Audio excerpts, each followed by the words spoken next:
తెలుసు తండ్రి, ఎన్నో ఆదుకున్నావు, ఎన్నెన్నో ఉపకారాలు చేసావు, ఎన్నో మేలులు చేసావు తండ్రి, నాకు గుర్తున్నాయి తండ్రి, నీకు స్తోత్రం అని ఆయన కార్యాలు తలపోసి ప్రస్తుతిస్తూ ఉంటే, ఇన్ని కార్యాలు గుర్తుపెట్టుకున్న నా బిడ్డ ఇప్పుడేదో అక్కర కలిగి ఉన్నాడు, ఇప్పుడు కూడా నేను హెల్ప్ చేస్తాను, ఇది కూడా గుర్తుపెట్టుకుంటాడు.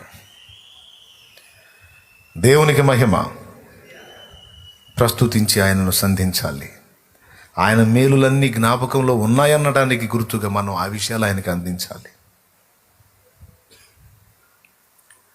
గుర్తు పెట్టుకోవాలి, మనం గుర్తు చేసుకోవాలి వెళ్ళి కూర్చొని దేవునితో. అదే ఇప్పుడు పెద్ద డేంజర్ అయిపోయింది అందరికీ. ఆ జ్ఞాపకాలు పోతున్నాయి. దేవుడు వరుసగా చేస్తూ వచ్చిన కార్యాలన్నీ మర్చిపోయి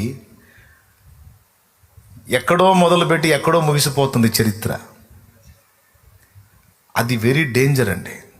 గతం మర్చిపోవటం, దేవుని మేలులు మర్చిపోవటం అనేది కొంప ముంచేటువంటి లక్షణం. అది ఎప్పుడు జరగకూడదు.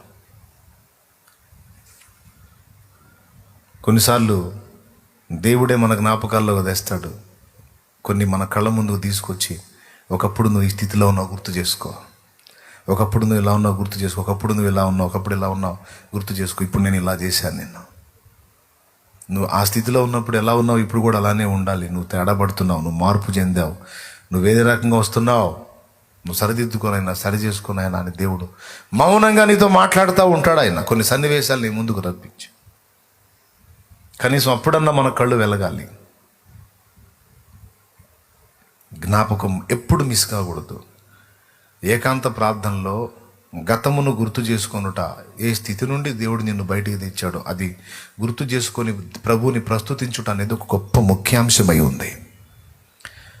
ఎందుకంటే దెబ్బతిన్న దావీదు తన ప్రాణానికి చెప్పుకున్న మాట అది. నా ప్రాణమా, నా అంతరంగములోనున్న సమస్తమా ఆయన పరిశుద్ధ నామమును సన్నుతించు, ఆయన చేసిన ఉపకారములలో కనీసం కొన్నైనా గుర్తుపెట్టుకోనలా, దేనిని మర్చిపోవద్దన్నాడు.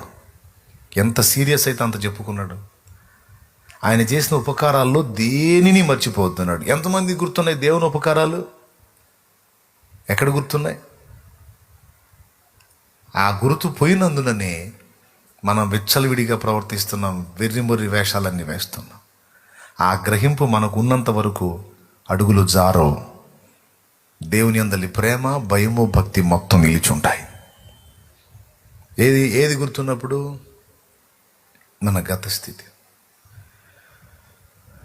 అది చాలా ముఖ్యమండి.